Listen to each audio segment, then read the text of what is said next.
Contact करते हैं या किसी से भी बात करते हैं अपने प्रोडक्ट्स के बारे में, तो हमको क्या चीज़ें ध्यान रखनी है, ठीक है? तो मेरी तरफ से क्योंकि मुझे एज़ अ गायनी डॉक्टर से आगे बात करना है, तो मैंने जो बहुत 3 इम्पोर्टेंट ड्रग्स हैं, 3 इम्पोर्टेंट मेडिसिन है उनको रखा है, सप्लीमेंट्स भी कह सकते हैं। अगर किसी को बोन एंड जॉइंट ऐसी कोई प्रॉब्लम है जैसे किसी को ऑर्थो से बात करनी है, तो उसके लिए हम अलग से उसको आगे सोच सकते हैं, उसके बारे में इस तरह बता सकते हैं, ठीक है? या फिर अगर किसी और को किसी और सेगमेंट में जैसे अगर डायबिटीज़ स्पेसिफिकली कोई डायबिटीज़ के बारे में बात कर रहा है, वो बता सकता है या फिर हार्ट रिलेटेड डिज़ीज़ कितनी ज़्यादा है। अगर कोई इस तरह से कॉन्टैक्ट कर रहा है तो उन डॉक्टर से बात कर सकता है। तो मुझे एज़ अ डॉक्टर आगे गायनी डॉक्टर से बात करनी है तो मैंने ये 3 चीज़ों को बहुत ज़्यादा फ़ोकस किया हुआ है। क्योंकि आज की जो रिसर्च है देखो इन प्रोडक्ट्स के लिए आज की जो रिसर्च है वो बताती है कि ये तीनों चीज़ें कितनी ज़्यादा ज़रूरी है। अब जैसे अगर मैं जॉइंट की बात करती हूँ, हमारे जोड़ों में जैसे दर्द होता है आजकल क्या होता है ना जब कोई भी 40 प्लस होता है, बल्कि कम ही एज में लोगों को जॉइंट में पेन होने लगता है। तो इस इसको रिसर्च की भी ज़रूरत नहीं है, ये बहुत ज़्यादा देखने को मिलता है कि कितना ज़्यादा लोगों को परेशानी है, हम किस तरह से डॉक्टर को कन्विंस कर सकते हैं क्योंकि हर कोई डरता है सर्जरी से। अगर कोई भी चीज़ लेके उसको रिलीफ़ मिल रहा है, उसके जोड़ों में दर्द में आराम है, जोड़ों में दर्द बेटर हो रहा है मतलब जॉइंट जो ठीक हो रहे हैं, तो हम अपनी चीज़ें जैसे हमारे न्यूट्रीचार्ज बीजे हैं, ये हम बता सकते हैं बोन एंड जॉइंट। सिमिलर उसी तरह से मैं इन तीनों चीज़ों के बारे में बताऊँगी, ठीक है? इस तरह को इसको ध्यान रखते हुए हम किस तरह से इसे बता सकते हैं देखो, तो मैंने सबसे पहले क्या देखा है कि जो मेरे पास 3 चीज़ें हैं। सबसे पहले आज सबसे बड़ी प्रॉब्लम क्या है? क्योंकि डीएचए के बारे में हम जब बात करते हैं तो हम प्रेगनेंसी के बारे में बात करते हैं, ठीक है? तो सबसे बड़ी प्रॉब्लम क्या है प्रेगनेंसी की आज के टाइम में? कि why routine diet advice is no longer enough in pregnancy. क्या यूजुअली होता है औरतों को बताया जाता है कि आपको एक स्पेसिफिक डाइट लेनी है। ये जो औरत है, प्रेग्नेंट औरत के पीछे प्रोसेस्ड फूड है, जंक फूड है। ज़्यादातर औरतें आजकल काम करने वाली हैं। उनको इतना टाइम नहीं है कि वो बैठ के खाना बनाएँ। तो वो ज़्यादातर processed food, junk samosa, puff, cold drinks, sweets इनके पीछे जाती है। इससे क्या हो रहा है? खराब खाना है और अगर वो बना भी रही है किसी तरह से, उस खाने की भी जो क्वालिटी है वो खराब है। तो क्या होता है? Clinical impact of nutrient deficiency हो क्या रहा है इससे जो बेबी का ये सब कुछ क्लिनिकली प्रूवन है कि बच्चे का जो ब्रेन डेवलपमेंट है वो ठीक नहीं हो रहा है। Fetal brain and retinal development मैंने अपने पुराने वीडियोस में भी बताया है किस तरह से जो हमारी आंखें हैं वहां पर समहाउ इमेज बनती है बट ब्रेन के पीछे वाले पार्ट में उसको सीधा हम विजुअलाइज करते हैं, देख पाते हैं, ठीक है? तो किस तरह से fetal brain and retinal development बहुत इंपॉर्टेंट है। Second placental ageing. अब देखो प्लेसेंटा क्या होता है ये आप देख रहे हो मदर और बच्चे के बीच में जो एक कनेक्शन होता है ना उसको प्लेसेंटा कहते हैं। अगर ये ठीक तरह से नहीं बनेगा तो कोई भी मदर अपने बच्चे को सही तरह से खाना पीना न्यूट्रिएंट्स नहीं दे सकती, बिल्कुल भी नहीं दे सकती और ये बहुत ही ज़्यादा प्रूवन है। मैं आपको बताऊंगी कि कैसे जो डीएचए है उसका एक बहुत इंपॉर्टेंट रोल है यहाँ पे, ठीक है? किस तरह से प्लेसेंटल एजिंग में डीएचए का एक बहुत इंपॉर्टेंट रोल है। हम आप में से बहुत लोगों ने कंडीशन सुनी होगी प्री एक्लेम्पशिया एक ऐसी कंडीशन होती है प्रेग्नेंट औरत के लिए जब उसको उसका बीपी बहुत बढ़ जाता है, उसको ना थोड़े ट्रिमर्स जैसी एक कंडीशन होती है जो बीपी मतलब ऐसा हो जाता है 140/100, 150/100, नीचे वाला 100 से भी ऊपर हो जाता है। तो प्री एक्लेम्पशिया की कंडीशन तब देखी गई है जब ये प्लेसेंटा ठीक से फॉर्म नहीं होता है ना? ये एक चीज है जो आजकल की लाइफस्टाइल की वजह से हो रही है। प्री टर्म बर्थ रिस्क मतलब क्या कि जो बच्चा है वो 9 महीने से पहले पैदा हो रहा है। अगर ऐसा होता है ना कि बच्चा 8 महीने में पैदा होता है तो बहुत चांसेस है कि बच्चे में कोई ना कोई डिफेक्ट होगा, इम्यूनिटी कमजोर होगी उसकी, बहुत बीमार रहेगा, कुछ ना कुछ परेशानी रहती है। Maternal fatigue and anaemia. अब देखो जो भी ये खा रही है ऑब्वियसली उससे उसका खून तो बनेगा नहीं, जो भी वो घर का भी खा रही है तो खून नहीं बनेगा, तो वो एक थकावट और अनीमिया रहेगा उसको। तो मॉडर्न डाइट कैलोरी सफिशिएंट है, मतलब हमें वो कैलोरीज एनर्जी मिलेगी, लेकिन जो न्यूट्रिएंट चाहिए वो नहीं मिलेंगे। तो माइक्रो न्यूट्रिएंट डिफिशिएंट है, लेकिन कैलोरीज मिल जाती हैं।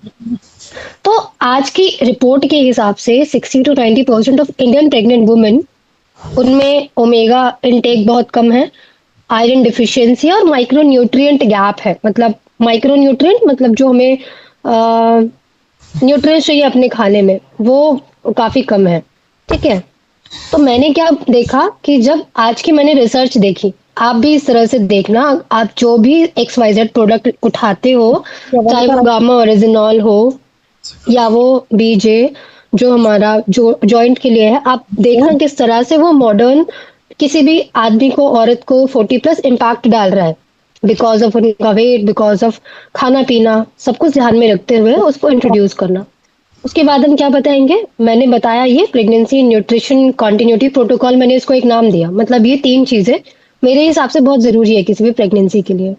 मैंने बताया कि देखो पहले तो न्यूट्रीचार्ज विमेन के बारे में, कि इसमें 50+ ऐसे माइक्रो न्यूट्रिएंट्स हैं जो बहुत इंपॉर्टेंट है, मतलब जो डेली लाइफ में नहीं मिलते, है ना। बहुत सारे मिनरल्स हैं, फ्रूट्स हैं, बहुत सारी ऐसी चीजें हैं जो रेयरली किसी जगह देखने को मिलती है। ठीक है। Second, veg omega. Omega again मैंने बताया कि किस तरह से ओमेगा हर एक सेल के लिए जरूरी है। ठीक है। मतलब और बहुत सारे क्लिनिकल रिसर्च में जो भी रिसर्चेज होती हैं उनमें देखा गया है कि किस तरह से ओमेगा जो प्री टर्म प्रेगनेंसी होती, मतलब बच्चा डिलीवर 9 महीने से पहले हो जाता है, जब 8 महीने, 7 महीने, पाँच किसी किसी केस में 5 महीने पहले भी हो जाता है, 6 महीने पहले भी हो जाता है। किस तरह से ओमेगा और डीएचए का उसमें बहुत अमेजिंग रोल है। ये एक लेंचो के बारे में आप देखोगे तो उसमें ज्यादातर मतलब औरतें बीपी बहुत हाई हो जाता है और सिजर्स होते हैं। ये एक कंडीशन है बहुत ज़्यादा, बहुत खतरनाक कंडीशन है ये प्रेगनेंसी में देखी जाती है। का बहुत केसेस ऐसे हैं क्योंकि लाइफस्टाइल इतना खराब है। तो ओमेगा का वहाँ पर और डीएचए उसका बहुत अमेजिंग रोल है। ठीक है। अब मैंने क्या ऑब्जर्व किया, जो वेज ओमेगा है, ऑब्वियसली उसका जो फाउंडेशन है that is omega support in early pregnancy. इसका फाउंडेशन ये होना चाहिए क्योंकि देखो शुरुआत में हार्ट डेवलप हो रहा है, ब्रेन, धीरे धीरे सारे ऑर्गन्स डेवलप हो रहे हैं, तो शुरू के 3 महीने में ना चीजें डेवलप होती हैं जी किसी की भी प्रेगनेंसी में। फिर चौथे 5वें महीने में बोन्स और अच्छी हो रही हैं, जो मसल है वो डेवलप हो रहा है। तो शुरू के 3 महीने में वो जो पूरी जो कोई ह्यूमन है वो डेवलप होता है, हार्ट, ब्रेन, सब कुछ डेवलप हो रहा है। डीएचए क्या, कि न्यूरो डेवलपमेंट और रेटिनल डीएचए सप्लाई, मतलब जो हमारा ब्रेन है, बच्चे का ब्रेन है, वो उसके लिए डीएचए बहुत ज्यादा जरूरी है। और वुमेन ऑब्वियसली, हमने बात की आयरन डिफिशियंसी के बारे में, अनीमिया के बारे में, जो बहुत, और आपको पता है अगर ये मेरे सामने केस है कि एक फीमेल का जो आयरन था दैट वाज हीमोग्लोबिन, वो था 6, और वो इतनी क्रिटिकल सिचुएशन थी कि उसको डिलीवरी होनी थी और उसका आयरन इतना कम था। और ये मैंने बहुत सारे केसेस में देखा है कि औरतों का आयरन बहुत कम होता है, क्योंकि हम ये भी देखते हैं कि कई लोगों को सूट नहीं करता है ना। कई औरतें इतना ध्यान नहीं देती हैं, तो उनको एक एडिक्वेट अमाउंट चाहिए हर चीज की, स्पेसिफिकली आयरन की, क्योंकि ब्लड लॉस बहुत होता है जब डिलीवरी होती है। तो इसी वजह से iron, vitamin, minerals, amino acid, ये पूरा वो बच्चे को बनाने के लिए जरूरी है। ठीक है। तो एक, मैं ये नहीं बोल रही कि हम शुरू के 3 महीने में सब देंगे, लेकिन उसको एक कंटिन्यूअस सपोर्ट मिलना चाहिए, है ना। जैसे शुरू वेज ओमेगा डीएचए का सपोर्ट और न्यूट्रीचार्ज विमेन का सपोर्ट। अब सबसे बड़ी रिसर्च थी डीएचए के बारे में, why DHA is non negotiable in pregnancy, क्योंकि ये रिसेंटली बहुत बड़ी रिसर्च है। 6 महीने के अंदर ये रिसर्च मैंने देखी और बहुत बार देखी कि किस तरह से डीएचए प्रेगनेंसी में बहुत इंपॉर्टेंट है। देखो, जेस्टेशनल पीरियड इज कि प्रेगनेंसी के दौरान का समय 9 महीने होते हैं टोटल। तो इसमें 0 से 12 वीक, मतलब जो शुरू का 3 महीने का टाइप है, उसमें क्या होता है, neural tube formation. Neural tube का मतलब जो हमारा ब्रेन है ना, वो सबसे पहले वो फॉर्म होता है। ठीक है। एक छोटी ट्यूब बनती है, न्यूरोजेनेसिस, मतलब वो चीज बनना शुरू हुई है, जो हमारा ब्रेन है ये एक ट्यूब बनना शुरू होती है, ठीक है? अभी हम अंतर नहीं बता सकते, लेकिन वो एक छोटी ट्यूब है, वो पहला इंसान ही नहीं बनता, वो बस एक ट्यूब बनती है। यहाँ पे क्या है, क्योंकि वो न्यूरल है, मतलब नर्व्स जुड़े हुए हैं जो कहीं ना कहीं फिर ब्रेन बनाएगा, इसीलिए यहाँ से ही डीएचए की डिमांड बढ़ती है उस औरत के लिए। यानी कि शुरू के जो 12 हफ्ते हैं वहीं डिमांड बहुत बढ़ रही है। फिर 13 to 20 वीक्स में क्या होता है, cortical plate formation, neuronal migration. मतलब इसमें क्या हो रहा है ना कि अब धीरे धीरे बॉडी में ये पता लग रहा है कि ब्रेन कहाँ फॉर्म होगा, बॉडी के बाकी ऑर्गन्स कहाँ फॉर्म फॉर्म होंगे, ठीक है? अब इसमें क्या है, मैटरनल डीएचओ ट्रांसफर इंक्रीज। अब ये क्या हो रहा है, 3 महीने में ना समहाउ जो प्लेसेंटा है वो जुड़ जाता है। 3 महीने तक चीजें बहुत अनस्टेबल रहती हैं किसी भी मदर के लिए, कि वो बच्चा है या नहीं रहेगा। तो 3 महीने का टाइम बहुत ज्यादा क्रूशियल होता है। स्पेसिफिकली उस टाइम पे उसको डीएचए की सप्लाई होना बहुत इंपॉर्टेंट है। इसके बाद क्या होता है, इसके बाद जब एक बार प्लेसेंटा जुड़ गया, अब उसके बाद जो भी ट्रांसफर हो रहा है बच्चे में वो बढ़ रहा है, क्योंकि अब जो बन रही हैं चीजें वो जल्दी जल्दी बनती हैं, ठीक है? उसके बाद क्या होता है, 28वें हफ्ते तक विजुअल पाथवे डेवलपमेंट। अब विजुअल क्या होता है, विजुअल का मतलब देखना, मतलब उसकी आंखें, उसका ब्रेन, जहाँ पे हम देख रहे हैं रेटिना, ये सब चीजें बन रही हैं। अब इसके बाद एक्सपोनेंशियल डीएचए का मतलब एकदम से बहुत ज्यादा डीएचए की रिक्वायरमेंट होती है। 29 to 40 वीक मतलब वो आखिरी वाला time, peak brain volume expansion. अब जैसे ये हम दिमाग देख रहे हैं ना, आपने किसी किसी केस में देखा होगा कि बच्चे का दिमाग ना बढ़ता नहीं है ना, छोटा रहता है। तो ये क्या है, यहाँ पर ज्यादातर उस केस में देखने को मिलता है जब उस औरत को कोई दवाई से कुछ, मतलब कुछ ऐसी दवाइयाँ ले लेती है या फिर अपनी सेहत का ध्यान नहीं रखती, तो ब्रेन बच्चे का छोटा रह जाता है या कोई ना कोई डिफॉर्मिटी की वजह से परेशानी होती है। अब 40वें हफ्ते तक क्या होता है कि उसका ब्रेन बड़ा बढ़ने लगता है ना? यहाँ पर highest DHA deposition in fetal brain and retina, यहाँ पर उसको सबसे ज्यादा डीएचए चाहिए। तो ओवरऑल क्या है, 1 हफ्ते से 40वें हफ्ते तक उसको डीएचए लगातार चाहिए। जैसे मैंने पहले भी बताया था कि जो ओमेगा है, ये समहाउ हमारी हर सेल में काम आता है ना। सेल कितने अच्छे तरीके से काम कर रही है उसके लिए हमें हमेशा डीएचए की जरूरत बहुत ज्यादा पड़ती है। Fetal brain DHA concentration triples between 20 to 40 weeks. अब जैसे जैसे बॉडी बड़ी होगी वैसे वैसे उसकी रिक्वायरमेंट बड़ी होगी, इसीलिए उसकी जो ज़रूरतें होती हैं डीएचए लेने की वो बढ़ने लगती हैं। Placental DHA transport increase 300 to 400। मतलब प्लेसेंटल डीएचए का मतलब क्या, कि जो डीएचए है वो प्लेसेंटा के थ्रू जा रहा है ना, बच्चे में जा रहा है, तो बहुत ज़्यादा बढ़ जाता है तीसरे ट्राइमेस्टर में। Fetal brain has minimal ability to synthesize DHA. अब देखो ऑब्वियसली हमें पता है कि खुद से तो बच्चा नहीं बना सकता, तो मदर ही देगी उसे, इसीलिए हम बोलते हैं कि मदर को लेने के लिए डीएचए।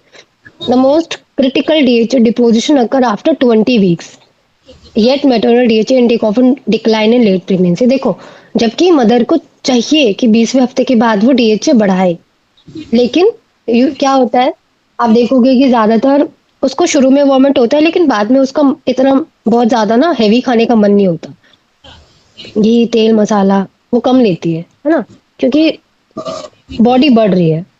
अब हमने क्या देखा, हमने देखा न्यूट्रीचार्ज डीएचए 200। अब हमने इसमें क्या देखा कि 200 mg प्योर डीएचए है इसमें।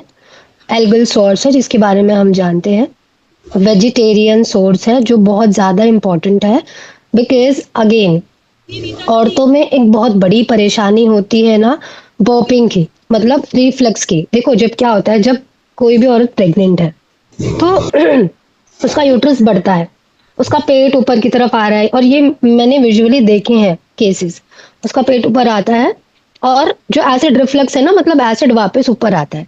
तो इस केस में वो ज्यादा चीजें उसको मतलब रिफ्लक्स ज्यादा होता है। अब इस केस में अगर हम उसे फिश ही कुछ फिश, मतलब अगर हमने उसको फिश का बना हुआ ओमेगा मतलब दिया, जो कि वेजिटेरियन नहीं है ऑब्वियसली, उसको उसकी डकार आएगी, वो अब कुछ उसे अच्छा नहीं लगेगा।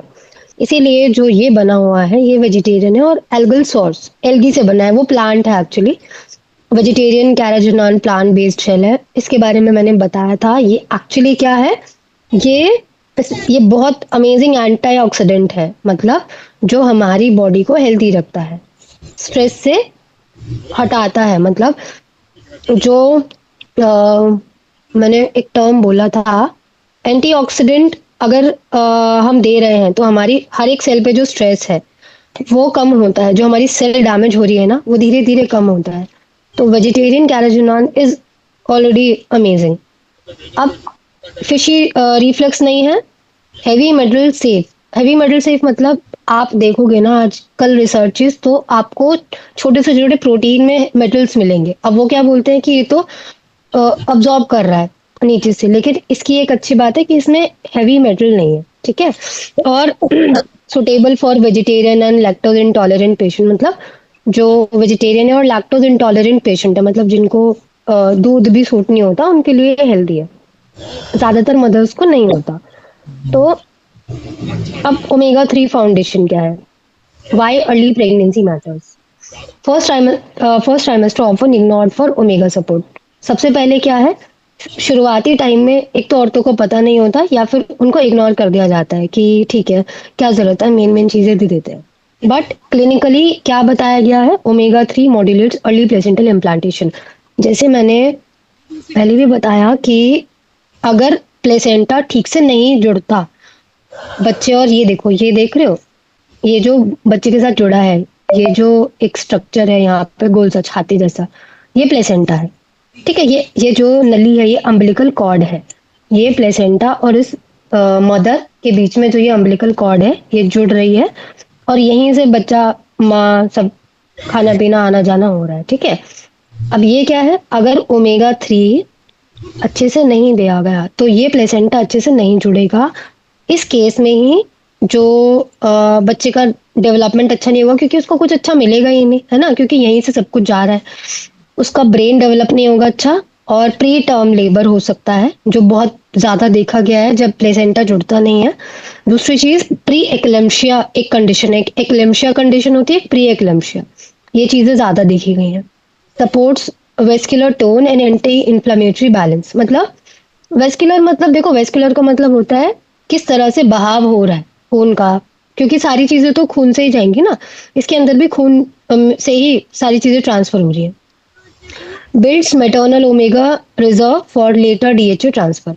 और क्या करता है, जो मेटर्नल ओमेगा बन रहा है बनाता है ताकि बाद में भी ट्रांसफर हो पाए, क्योंकि हमें पता है कि 20 वीक्स के बाद तो जरूरतें बढ़ती ही है।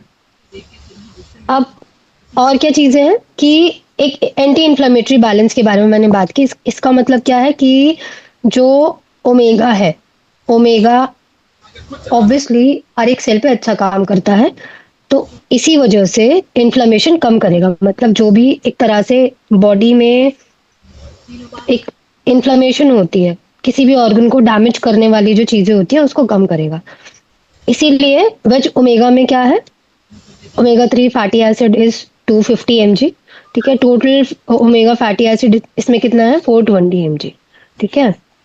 और आइडियली हमें कितना देना है, 2 कैप्सूल पर डे इन पहले ट्राइमेस्टर में।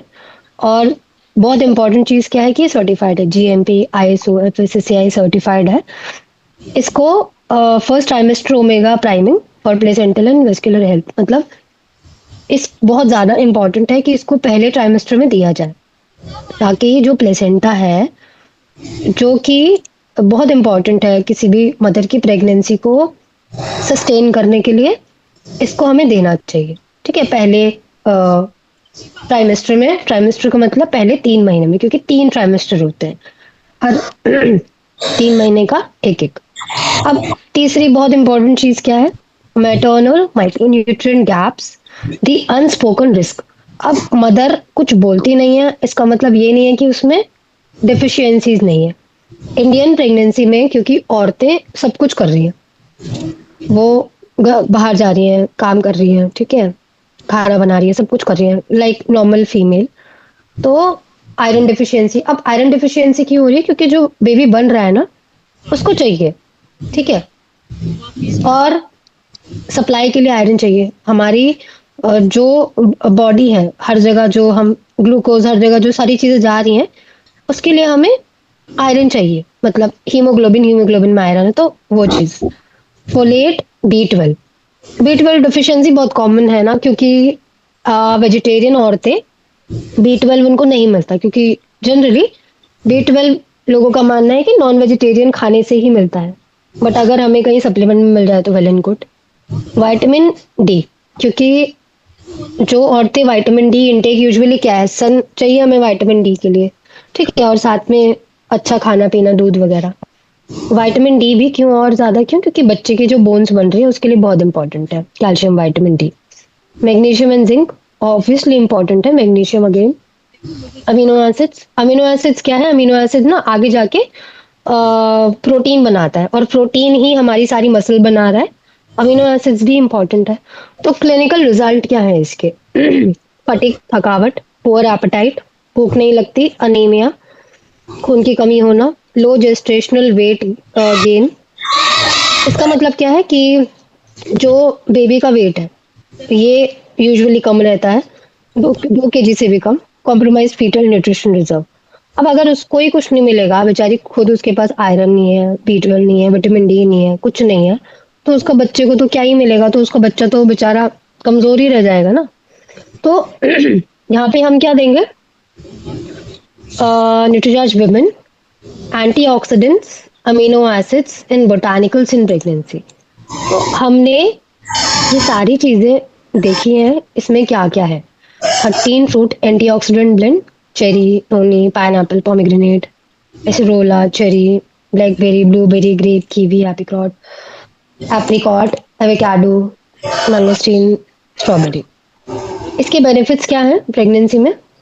Enhance placental antioxidant defence, reduce oxidative stress link to placental ageing, low birth weight, pre eclampsia. देखो अगेन मैं हर जगह प्री एक्लेम्शिया की बात करती हूँ, क्योंकि प्री एक्लेम्शिया और लो बर्थ वेट और दिस थर्ड थिंग की डिलीवरी पहले होना बच्चे की, ये चीजें बहुत ज्यादा कॉमन है। और इसके अलावा क्या ये क्या करता है? Supports maternal skin integrity and immune resilience. मतलब जो मदर का खुद का इम्यून सिस्टम है उसको सपोर्ट करता है, ठीक है, ये सारी चीजें। क्योंकि यूजुअली प्रेग्नेंट औरतों को या किसी भी औरत को उतना समय नहीं होता कि वो फ्रूट्स ले, काटे, खाए, या उसे कोई खिला दे, और इतनी सारी चीजें तो ऑब्वियसली नहीं। एवोकाडो तो खा खरीदते ही नहीं है लोग, क्योंकि एक एवोकाडो ही 200 रुपए का आता है, ठीक है। तो अगर उसको ये सारी चीजें इंटीग्रेट करके मिल रही है तो that's well and good, because वो उसके प्लेसेंटा के लिए अच्छी है ना। इसके अलावा वो जो भी एक एक ऑक्सीडेटिव स्ट्रेस जो मैंने बात की थी कि हर सेल पर काम होता है, हर सेल पर का जो डैमेज है उसको कम करता है, तो सबसे बेस्ट तो वो प्रेगनेंसी में ही काम आएगा। उसके अलावा टू कैरोटेनॉइड्स, कैरोटेनॉइड क्या करता है ज्यादातर? वो आंख पर काम करता है, मतलब हमारी जितना हम कैरोटीन लेंगे ना, हमारी जो आंखें हैं वो उतनी ज्यादा बेहतर होंगी। जैसे हम बोलते हैं गाजर, ठीक है, तो अगर हम गाजर लेंगे तो हमारी आई हेल्थ अच्छी होगी, ठीक है। अब लेकिन जितना कैरोटीन हमें चाहिए वो यूजुअली हम लेते नहीं है। अब गाजर हम रोज एक दो तो खा सकते हैं, आधा किलो गाजर तो नहीं खा सकते, being a pregnant female also. तो कैरोटीन है इसमें, protects developing fetal retina and visual pathway. अब वो क्या करेगा? जो बेबी का जो रेटिना है, जो बेबी का पूरा ब्रेन डेवलप हो रहा है, आईज, सारी चीजें डेवलप हो रही है, उसको प्रोटेक्ट करेगा। Maternal macular health, maternal macular health का मतलब जो मदर की मैक्यूला, मतलब जो रेटिना का वैसा पार्ट जहां पर सबसे ज्यादा यू नो फोकस होता है, मतलब सबसे ज्यादा जो इमेज फॉर्मेशन हो रही है, वो मैक्यूला, मतलब वो मदर का भी हेल्दी रहेगा। Neutralises free radical, free radical is nothing but जो हमारी सेल डैमेज होती है ना उसको ही फ्री रेडिकल बोलते हैं, उसी की वजह से टिश्यू इंजरी होती है। Contributes to healthier ageing during pregnancy. और क्या होता है कि pregnancy, healthier ageing during pregnancy मतलब कुछ औरतें ना बहुत ज्यादा नेगेटिव ही चली जाती हैं प्रेगनेंसी के दौरान, मतलब बॉडी हील नहीं होती, अनीमिया वगैरह होगा तो वैसे ही वो थक जाएगी बेचारी। इसमें 5 इसेंशियल अमीनो एसिड होते हैं। अगेन देखो, कुछ अमीनो एसिड होते हैं जो इसेंशियल होते हैं, कुछ ऐसे होते हैं जो नॉन इसेंशियल होते हैं। एसेंशियल मतलब जो हमारी बॉडी में बनते ही नहीं है, हमें उनको बाहर से लेना पड़ता है। कुछ नॉन एसेंशियल होते हैं जो हमारी बॉडी में बनते हैं, ठीक है। अब ये जो पांच है, L phenyl alanine, L lysine, L arginine, L tryptophan, L carnitine. अब ये क्या है एक्चुअली, इन सबका ना रोल है। देखो कुछ अमीनो एसिड प्रोटीन बना रहे हैं, मतलब अमीनो एसिड से मिलके हमारी मसल है, जो भी हमारी पूरी बॉडी बनी है मसल से, ठीक है। इसकी सबसे छोटी इकाई अमीनो एसिड है। अमीनो एसिड या तो मसल बना रही है, प्रोटीन प्रोटीन बना रही है, उससे मसल बन रहा है, या फिर अमीनो एसिड का काम है, हमारी बॉडी में इतनी सारी क्रियाएं होती हैं, जैसे हमारी बॉडी में आप सोच रहे हो ना कि हम ग्लूकोज ले रहे हैं, सॉरी खाना ले रहे हैं, उसको भी तोड़ना, उससे भी ग्लूकोज लेना, ये कोई इजी टास्क नहीं है, ये बहुत कॉम्प्लेक्स है। तो इसके लिए ना कुछ कुछ चीजें चाहिए होती हैं, तो ये समहाउ अमीनो एसिड हम यूज करते हैं। ठीक है। तो अमीनो एसिड के अलग अलग जगह अलग अलग रोल है, अगर आपने बायोलॉजी पढ़ी हो तो। इसके अलावा इसके बेनिफिट्स क्या है प्रेगनेंसी में? एक सेकेंड।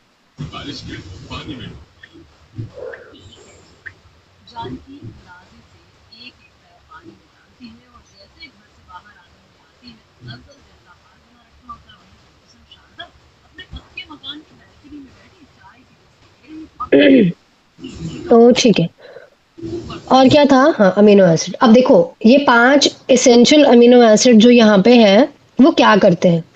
एल आर्जिनिन क्या करता है? Improve utero placental blood flow. देखो यूट्रस और प्लेसेंटा, अगर इसके अंदर ब्लड फ्लो अच्छा होगा तो बच्चे को जो भी खाना दिया जाएगा वो अच्छे से पहुंचेगा। L lysine enhance calcium absorption, जिससे फीटल बोन ग्रोथ अच्छी हो। अब लाइसिन का काम क्या है कि जो कैल्शियम है वो अच्छा एब्जॉर्ब करेगा मदर से, और बच्चे की जो बोन ग्रोथ है वो अच्छी होगी। मतलब किसी किसी केस में हम देखते हैं ना, बच्चे की हड्डियां बहुत कमजोर है या फिर अच्छे से डेवलप नहीं है। L carnitine support maternal mitochondrial energy. अब ये क्या है? हमारी सब जो फीमेल है या सब लोग जितने भी जीव जंतु हैं, सबकी कोशिका में माइटोकॉन्ड्रिया होता है। और हम सब लोग एक चीज तो जानते हैं कि mitochondria is the power house of cell. मतलब हमारी बॉडी में एट द एंड जहाँ एनर्जी बनती है ना, वो माइटोकॉन्ड्रिया है। इसी के अंदर जो हम कर रहे हैं ना, हम सब लोग जो कर रहे हैं, अल्टीमेटली हमारी कहीं ना कहीं शरीर के अंदर उस सेल में माइटोकॉन्ड्रिया में एनर्जी बन रही है। सोचो कितना इंपॉर्टेंट है। तो कार्निटीन एनर्जी बनाता है। Tryptophan stabilize mood, sleep, serotonin level. तो ये मदर का मूड अच्छा रखता है। Sleep, serotonin is something which is calm, calmness रहती है इससे। Phenylalanine support neurotransmitter synthesis. मतलब ऑब्वियसली न्यूरॉन का काम है अपना, इतना समझना है। 4 बोटानिकल्स क्या है? इवनिंग प्राइम रोज है, स्टार फ्लावर है, फ्लेक्सीड है, ग्रीन टी एक्सट्रैक्ट है। इन सब का भी अपना अपना काम है। जो मूड स्विंग्स होते हैं, अगेन उसमें हेल्पफुल होता है। ठीक है, मतलब सबके माइक्रो वर्क है, जिसे देखो। और क्या है इसमें? 13 essential vitamins. B complex, D, K, A, सी, ई। और B12 और फोलेट क्या करता है? Red blood cell formation, fetal neural development. क्योंकि मदर को दिया भी जाता है, अगर आपने सुना हो तो। जब मदर प्रेग्नेंट होती है तो शुरुआत में ही फोलेट शुरू कर देते हैं उसका। विटामिन डी और के। विटामिन डी हम जानते हैं बोन के लिए इंपॉर्टेंट है। प्लेसेंटल वेस्कुलर टोन, मतलब प्लेसेंटा अच्छा काम करेगा। Vitamin A, C, E immunity के लिए अच्छा है। सी है यहाँ पर ऑब्वियसली, ए और सी और ये तीनों इम्यूनिटी के लिए अच्छे हैं। बायोटीन हेयर और नेल के लिए। बी कॉम्प्लेक्स एनर्जी के लिए अगेन। 13 बायो अवेलेबल मिनरल क्या करते हैं? आयरन सबसे पहला है, जो फेरस बिस ग्लाइसिनेट, सबसे इम्पोर्टेंट चीज की खासकर मदर फेरस आयरन की यही कंपोनेंट उसके लिए सुटेबल है, क्योंकि बाकी सारी वो सूट नहीं कर, मतलब उसको सूट नहीं होगी, वो वॉमिट कर देगी या उसको कुछ प्रॉब्लम हो जाएगी। This is good. और कैल्शियम और मैग्नीशियम स्केलेटन के लिए अच्छा है। जिंक और सेलेनियम स्ट्रेंथन इम्यून डिफेंस और enhance placental repair. Again placenta की बात हर जगह है क्योंकि प्लेसेंटा यहाँ पर मदर और बच्चे के बीच में लिंक है जहां से सारा न्यूट्रिशन बच्चे को जा रहा है। Overall clinical impact, prevent fatigue, anaemia, micronutrient. और इसके अलावा enhance fetal growth potential, protect placental health, improve pregnancy outcome through cellular level nourishment। अब देखो सेलुलर लेवल नरिशमेंट का मतलब कि ये बहुत अंदरूनी तरीके से मदर को और बच्चे को प्रोटेक्ट करता है ताकि उनको ज्यादा परेशानियां ना मतलब ज्यादा क्या झेलनी ना पड़े परेशानी। अब देखो हम क्या देंगे ट्राइमेस्टर वाइज। 3 ट्राइमेस्टर हैं, फर्स्ट सेकेंड थर्ड और बाकी ट्राइमेस्टर में हम क्या दे सकते हैं। पहले में न्यूट्रीचार्ज वुमेन ओमेगा देंगे 2 कैप्सूल पर डे।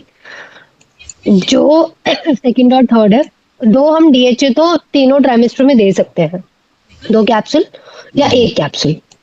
ट्राई करना है कि 2 कैप्सूल दे दे और सभी ट्राइमेस्टर में हम न्यूट्रीचार्ज वुमेन एक एक कैप्सूल दे सकते हैं। ठीक है। अब देखो बहुत इंपॉर्टेंट चीज आती है कि हमें कैसे डॉक्टर से बात करनी है, हमें क्या उसे समझाना है ताकि वो हमारी बातों को समझ पाए।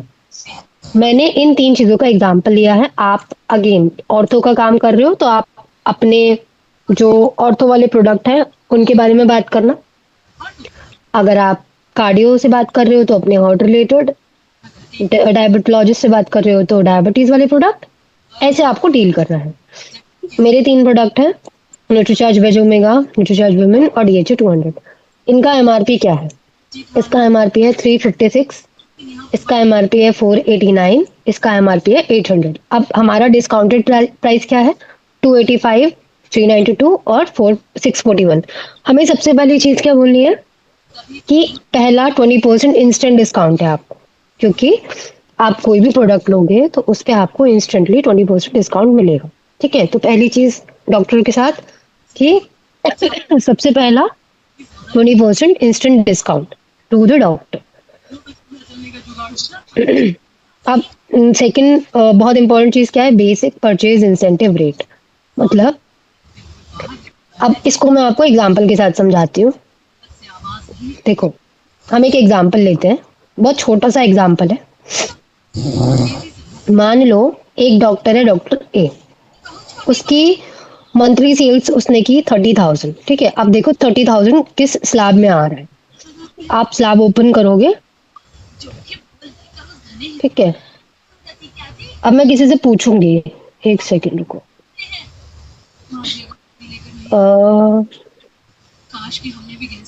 अब कोई एक मुझे बताएगा कि अगर किसी का जो सेल्स है वो 30,000 है तो वो बेसिक परचेज इंसेंटिव रेट में कितना % उसको इंसेंटिव मिलना चाहिए? कोई मुझे बताएगा चैट में या ऑडियो ऑफ करके, मतलब ऑन करके, सॉरी। चैट्स में भी लिख सकता है, कोई कंसर्न नहीं है ऐसा। एनीवन? Anyone is sleeping? लो, एक पार्टिसिपेंट चला गया हमारा। Oh my god. देखो मैं बताती हूँ। बहुत इजी है। देखो वैसे तो डॉक्टर स्पेसिफिकली उनकी सेल्स बहुत अच्छी होती है। तो अगर हमारा monthly sales is 30,000, let's suppose incentive slab में हम देखेंगे, हाँ 30K is the monthly sales. What will be the incentive I am asking?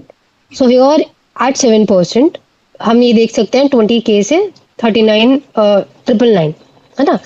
तो ये 7% है। हाँ good good good good. 7% will be the basic purchase incentive rate. तो कितना रहता है 7%? 2100। ठीक है। दिस इज अ वेरी छोटा सा आंसर, बहुत मतलब बहुत ही बेसिक चीज है ये। ठीक है।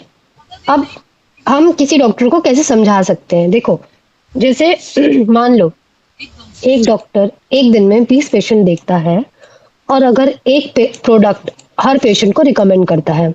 मैं ये नहीं बोल रही कि हम जो पूरा प्रोटोकॉल है हम तीनों चीजें बोलेंगे उसको कि नहीं आप तो न्यूट्रीचार्ज विमेन भी दो, ये भी दो, वो भी दो, आप हड्डियों के लिए भी दे दो, आप गामा रेजिनॉल भी दे दो, सब कुछ दे दो। बट कोई एक बेसिक रिकमेंडेशन जो आपको लगता है कि उस प्रेग्नेंट फीमेल को जाना चाहिए, because all of three will work good.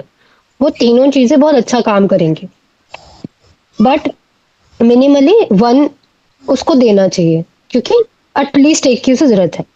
और एमआरपी का देखें तो अप्रोक्सीमेटली 400 से 800 के बीच का प्राइस है, तो हम ऑन एन एवरेज 500 लेके चलते हैं। अगर वो एक दिन में 20 प्रोडक्ट देते हैं तो 30 दिन में कितने दे देंगे? अप्रोक्सीमेटली 600।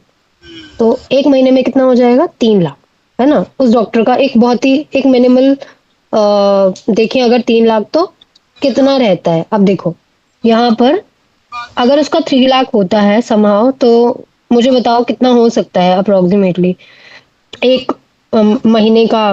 3 लाख रहने पर उसका इंसेंटिव कितना हो सकता है eight the end of the month?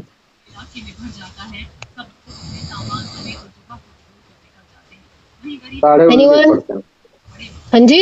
19%। हाँ, साढ़े साढ़े उन्नीस, उन्नीस बिल्कुल। परसेंट जी जी जी, गुड गुड गुड। ठीक है, तो ये एक चीज आपको समझ में आ गई है। ठीक है, मतलब हमें इतना बेसिक तरह से समझाना है ताकि वो कन्विंस भी हो हमारी बात से, और साथ में उसको लगे कि हाँ ठीक है यार, इतना तो मैं कर लूंगा। क्योंकि डॉक्टर्स यूजुअली काफी अच्छा पैसा कमाते हैं। ठीक है, मतलब मैं ये नहीं कह रही कि एक नया डॉक्टर है वो पैसे कमाता है, बट जैसे जैसे एक्सपर्टीज डेवलप होती हैं, जैसे जैसे वो करते हैं, वैसे वैसे दे डू ऑन। अगर हम उसको बताएंगे कि अगर वो इतना कर रहा है, देखो एक तो इसमें ही 20% अलग हो जाएगा, है ना? जितना भी वो कर रहा है, हमने एमआरपी का रेट बताया उसे, वो तो पेशेंट को एमआरपी भी देगा। 20% अलग करने के बाद बाकी जो 19.5 मिल रहा है वो अलग, है ना? सो वो एक इम्पैक्ट डालेगा कि अच्छा I am earning good now. तीसरी चीज क्या है? Consistency reward. अब देखो कंसिस्टेंसी रिवॉर्ड ना हर जगह होता है। आप रोज मेहनत करते हो, पढ़ते हो, आपको कंसिस्टेंसी रिवॉर्ड क्या मिलता है? आपके मार्क्स अच्छे आते हैं। आप जिम जाते हो, रोज एक्सरसाइज करते हो, आपको कंसिस्टेंसी रिवॉर्ड क्या मिलता है? आपकी बॉडी अच्छी बिल्ड होती है, आपकी मेंटल हेल्थ अच्छी होती है। ऐसे ही यहाँ पे कंसिस्टेंसी रिवॉर्ड है। अगर कोई भी बायर है, मतलब कोई भी डॉक्टर है, अगर वो 6 महीने लगातार कोई भी प्रोडक्ट को परचेज करे। अब देखो मिनिमल एक चीज क्या है ना, कि अगर कोई डॉक्टर नहीं है, लेट्स सपोज किसी इंसान ने कोई 100 रुपीज का कुछ मेडिसिन लिया खुद से, किसी प्रेग्नेंट फीमेल ने सोचा अच्छा मैं खुद ही ले लेती हूँ, अगर वो 1500 के अंदर का कुछ ले रही है, 1499 या उसके अंदर, तो हम 12% ऑफ टोटल पीवी, यानी कि जो पॉइंट वैल्यू है, मैं बताऊंगी पॉइंट वैल्यू एक्चुअली जो हमारा एमआरपी होता है ना, उसी के साइड में होता है। मैं आपको समझाऊंगी इसके बारे में अभी वो क्या है, अलग से एक उसमें एक पिक्चर स्क्रीनशॉट लेके समझाऊंगी। ठीक है, तो ये 12% मिलेगा। ऐसा नहीं है कि वो 1500 का 1500 मिल जाएगा, बट 12% मिलता है उसका। ठीक है, काउंट करके कि 6 महीने उसने कितना लिया है।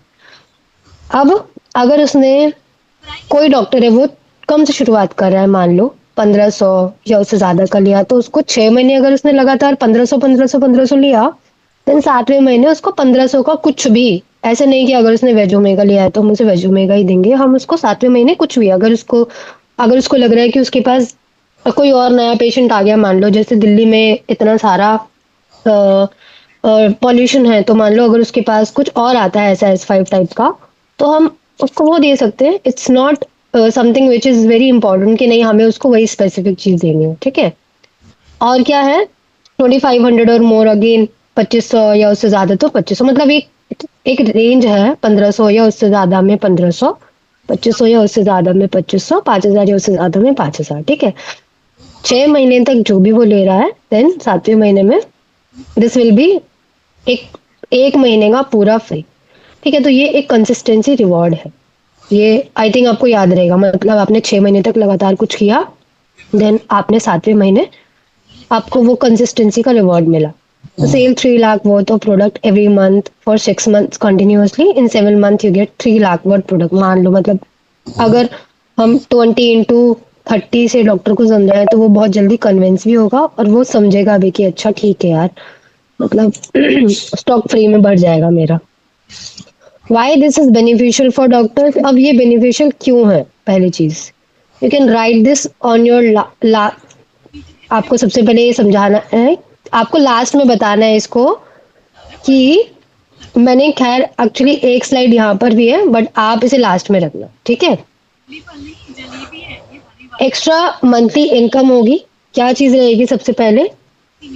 ऑब्वियसली जब हम उसे समझाएँगे कि 3 लाख है, ठीक है? अब उसका 20% करोगे, फिर उसके बाद कंसिस्टेंसी रिवॉर्ड समझाओगे, उसके बाद आप उसको समझाओगे जो हमारा स्लैब है जिसके बारे में मैंने बात की, जब उसको समझाओगे तो उसको समझ में आएगा कि अच्छा इसमें I can earn good. Extra monthly income, no extra clinic time, कोई एक्स्ट्रा उसको क्लिनिक टाइम नहीं देना, नो एक्स्ट्रा कंसल्टेशन। इतना सारा कर रहा है बट कोई कंसल्टेशन नहीं है एक्स्ट्रा, उसमें ही हो जाएगा जितने कंसल्टेशन ले रहा है। नो एक्स्ट्रा मार्केटिंग, कोई एक्स्ट्रा मार्केटिंग नहीं करनी उसे।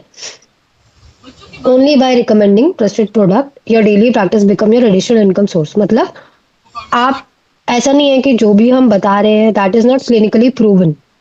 आप उसको डेफिनेटली बता सकते हो 100%, क्योंकि ये सारी चीज़ें क्लिनिकली प्रूवन है और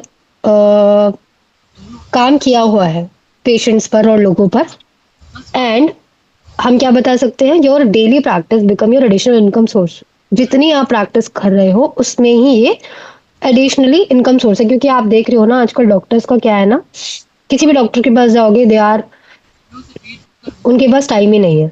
दे वॉन्ट टू अर्न एक्स्ट्रा और दे डोंट हैव टाइम कि अच्छा ठीक है मेरे पास तो 8 घंटे है, अब मैं इसमें एक्स्ट्रा क्या करूँ।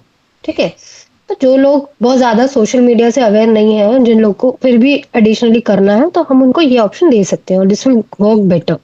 ठीक है, अब देखो ये लास्ट स्लाइड है आपको पहले इसको रखना है देन उसको रखना है। ठीक है, अब मैं एक एग्जांपल देती हूँ आपको, जैसे ये एक्चुअली दिस इज पीवी। ठीक है,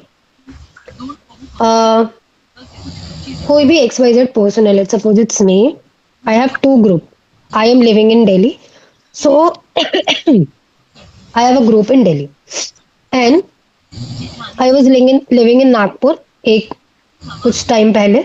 लेट्स सपोज मेरा एक दूसरा ग्रुप नागपुर में है या मुंबई में है। ठीक है, तो मेरा पहला ग्रुप जो दिल्ली में है उसने इतना बिजनेस किया, मतलब जैसे मैं कनेक्ट करती हूँ लोगों के साथ, डॉक्टर्स के साथ, गायनी के साथ, आपने औरतों के साथ किया या किसी नॉर्मल इंसान के साथ किया, that specific doctor is doing 15,000। ठीक है, और मेरा जो मुंबई वाला ग्रुप है दैट इज डूइंग 5,000। ठीक है, जो ग्रुप है डॉक्टर्स का, उनका जो भी हुआ पीवी, ठीक है, उससे क्या हुआ टोटल बिजनेस 20,000 पीवी।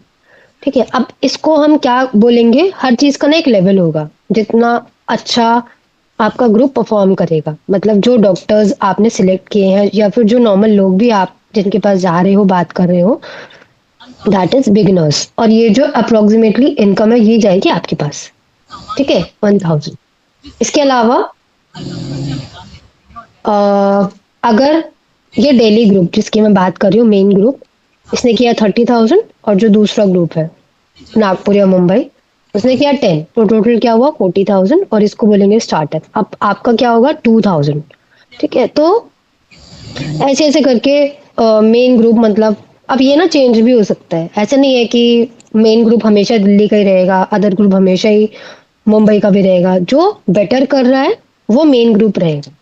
ठीक है, मान लो कि एकदम से मुंबई में एक बड़ी हॉस्पिटल के साथ टाई अप हो गया है ना, उन्होंने सोच लिया कि अच्छा ठीक है, अब उन्होंने 2,80,000 की मेडिसिन ले ली। देखो ये जो स्टार लिखा हुआ है जहाँ पे, ये वाला, एक सेकेंड में, देखो ये है ना, ये जो स्टार लिखा है 2,80,000, लेट्स सपोज कि ये अब मुंबई में एक बड़ा हॉस्पिटल के साथ कॉन्ट्रैक्ट हुआ, आपने बात की और वो लोग मान गए, तो नाउ ये एक मेन ग्रुप है ना। और जो दिल्ली में है, चलो उसने भी किया, उसने 70,000 कर लिया, ये एक अदर ग्रुप है, तो ये टोटल कितना हुआ 350। अब ये स्टार ग्रुप हो गया एंड देन आपको क्या मिलेगा 50,000, 15,000 सॉरी। तो ये चीजें ऐसी हैं जो वो करेंगे और ये आपको मिलेगा। ऐसा नहीं है कि आप हर महीने जाके बोलोगे, इट्स लाइक जो वो कर रहा है ऑलरेडी, वो हर महीने इतना कर रहे हैं। कोई हॉस्पिटल या कोई पेशेंट, अब मान लो किसी पेशेंट ने आपसे बात, सॉरी किसी डॉक्टर ने आपसे बात की, आपने उस डॉक्टर को एक बार समझाया, अब कोई प्रेग्नेंट है फीमेल, वो तो 9 महीने प्रेग्नेंट रहेगी ना, मैं एक एग्जांपल देती हूँ गायने का। कोई अगर प्रेग्नेंट है फीमेल, वो 9 महीने प्रेग्नेंट रहती है। ऐसा नहीं है कि हम 1 महीने ही उसे ओमेगा देंगे या उसे 1 महीने ही हम डीएचए देंगे।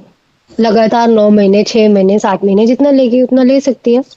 तो आपने तो एक बार समझाया, लेकिन जो हम देंगे वो 7 महीने तक उनको प्रोवाइड करेंगे, क्योंकि लगातार वो प्रेग्नेंट फीमेल या उसके अलावा और प्रेग्नेंट फीमेल्स आएँगी, ठीक है?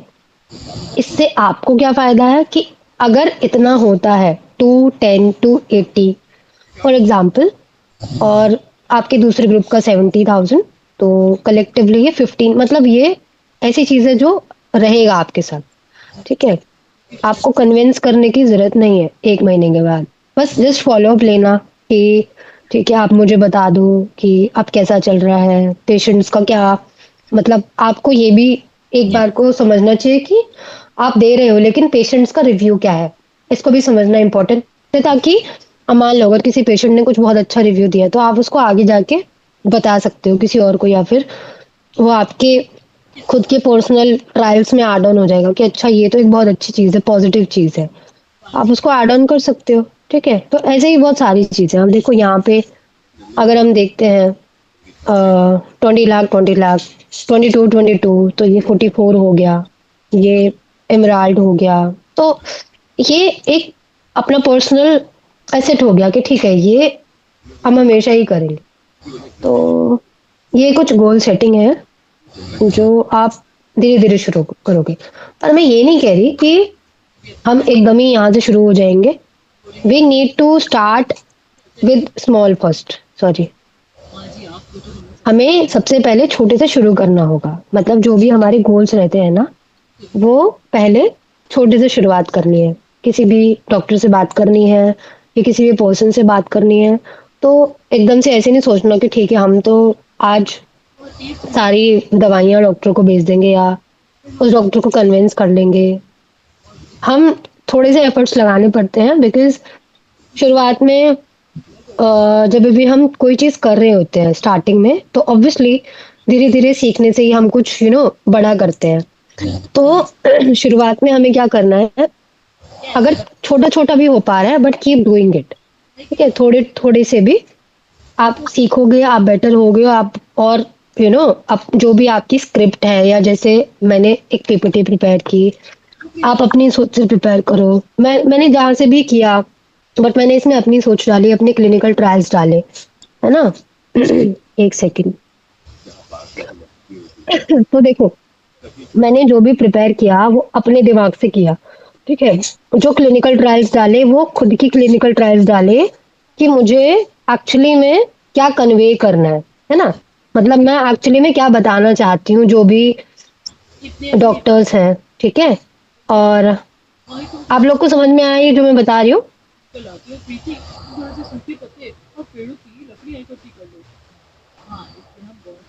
शैलेश वर्मा जी, आपकी ऑडियो म्यूटेड है, आप जी क्या जी। कह रहे हैं?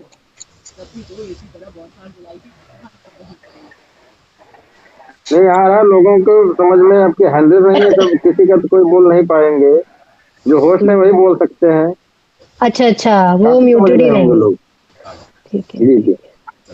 चैट बॉक्स में लिख सकते हैं वो लोग। जी जी, चैट बॉक्स में लिख सकते हैं। ठीक है। अगर किसी को कुछ पूछना है तो आप चैट बॉक्स में पूछिए, मैं आपको ना वो बताती हूँ पीवी। एक सेकंड। और तब तक अगर किसी को कुछ क्वेश्चन है ना, वो चैट बॉक्स में लिख सकते हैं।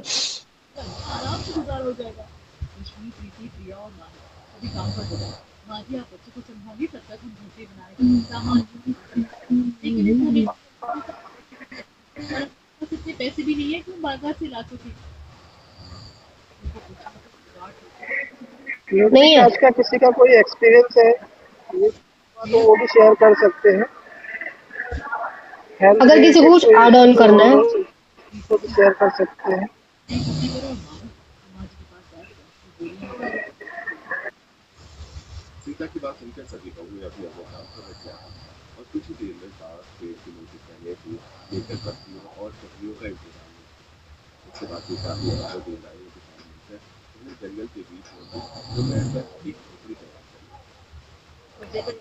हैंड रेस हम्म, किए हुए हैं, अनम्यूट कीजिए।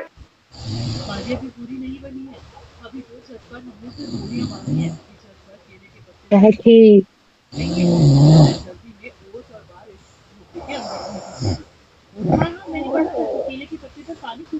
किसी को कुछ पूछना है? चंदन जी हैंड रेस किए हुए हैं, अनम्यूट कर दीजिए। इन्होंने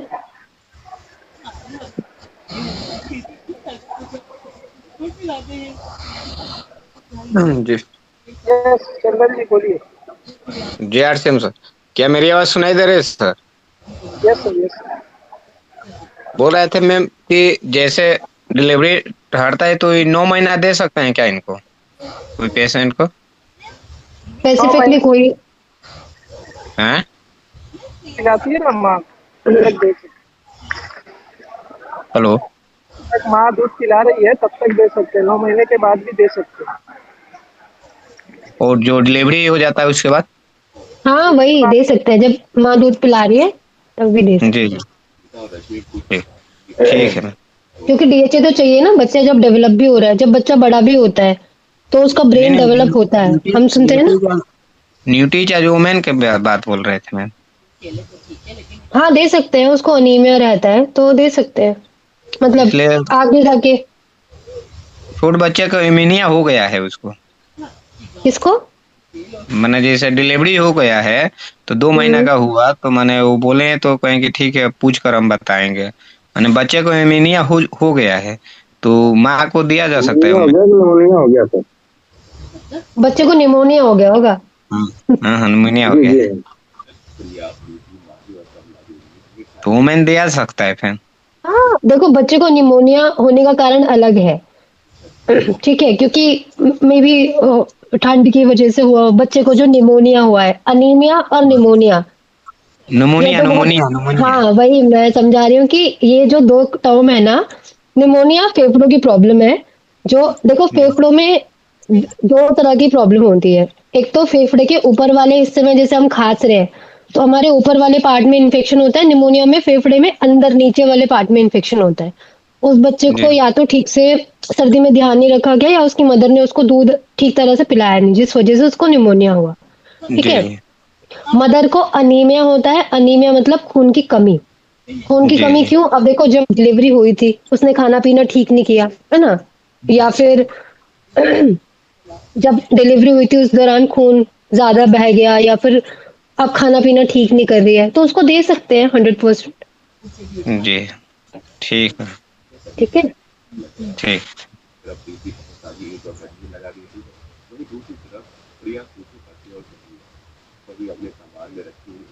राजूनाथ जी आप भी हाँ और एडमिट ये हैं, आप अपनी बात को रख सकते हैं।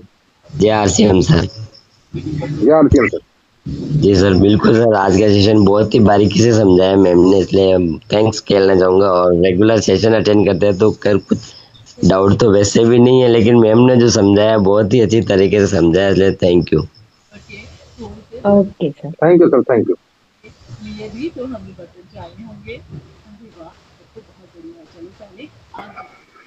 किसी के कोई एक्सपीरियंस हो न्यूट्री चार्ज को लेकर के यूज कर रहे हैं और कुछ अच्छा एक्सपीरियंस उनका जो भी रहा है, पेशेंट को दिया हो या खुद यूज किया हो, घर में किसी को दिया हो, तो अपने एक्सपीरियंस प्लीज शेयर करें।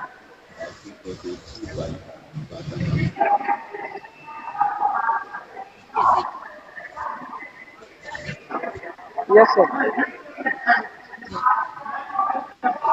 सर हमने रेगुलर घर पे यूज होता है न्यूट्री चार्ज, वो मेन हमारे मेरा वाइफ लेती है रेगुलर, तो बहुत ही अच्छा रिजल्ट है सर। उनकी एज कितनी है अभी? अभी मैम 28।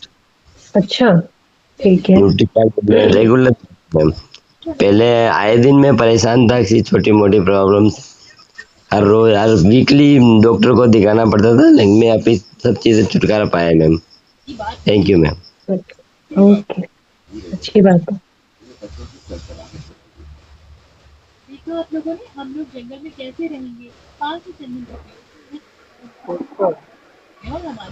सुनिए yes sir. Yes, sir. Yes. JRCM, ma'am.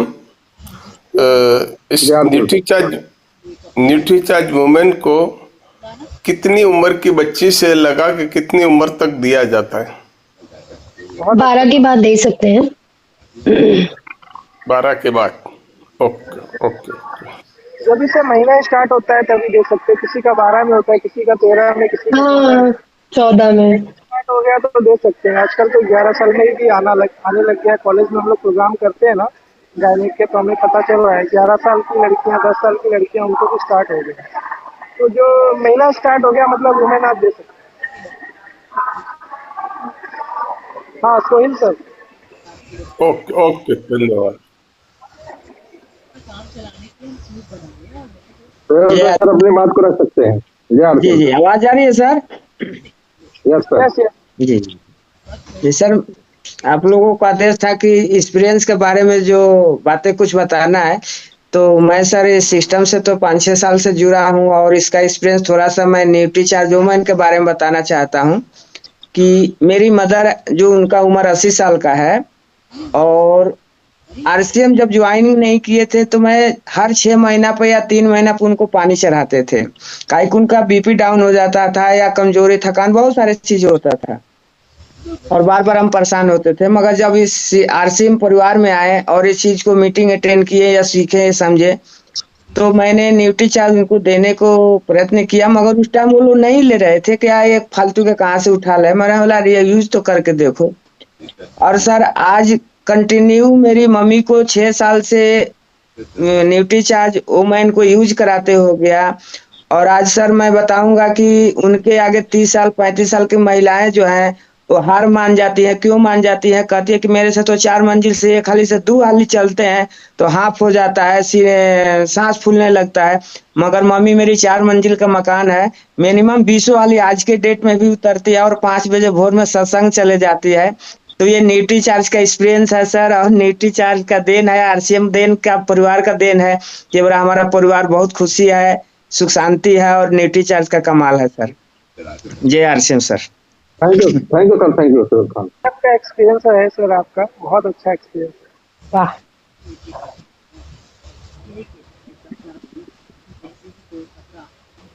और किसी को एक्सपीरियंस शेयर करना है तो प्लीज शेयर करें, क्योंकि आपके एक्सपीरियंस जो भी नए लोग जुड़े हैं उनको मोटिवेट करते हैं। आप अपने जो जिन्होंने रियल एक्सपीरियंस जिन्होंने लिए हैं अपने एक्सपीरियंस जरूर शेयर करें।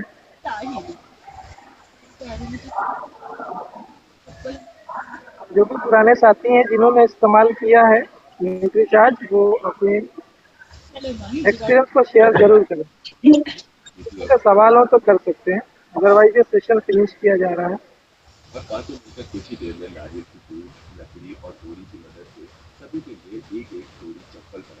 तो सर अभी का कोई किसी का कोई क्वेश्चन नहीं है, कोई किसी का सवाल भी नहीं है,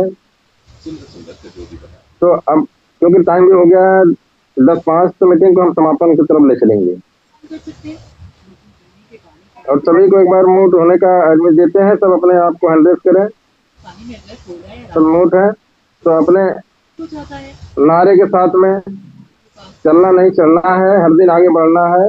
4 से इस नारे के साथ आप मीटिंग को एंड करेंगे। रविकांत सर आप होस्ट हैं, आप मीटिंग को एंड कर सकते हैं। क्या क्या करना है सर? Unmute all. मीटिंग को एंड करने के लिए आपको ही करना पड़ेगा, आप होस्ट हैं। चलना नहीं चलना, हर दिन आगे बढ़ना चलना है। नहीं चलना है, चलना हर नहीं दिन चलना, हर आगे दिन आगे बढ़ना बढ़ना है। है। चलना नहीं क्या चलना, हर दिन आगे बढ़ना है। हर दिन आगे बढ़ना है। चलना नहीं चलना, हर दिन आगे बढ़ना है। जय आरसीएम। जय आरसीएम। जय आरसीएम। जय आरसीएम। जय आरसीएम। जय आरसीएम। जय आरसीएम। जय आरसीएम। जय आरसीएम। जय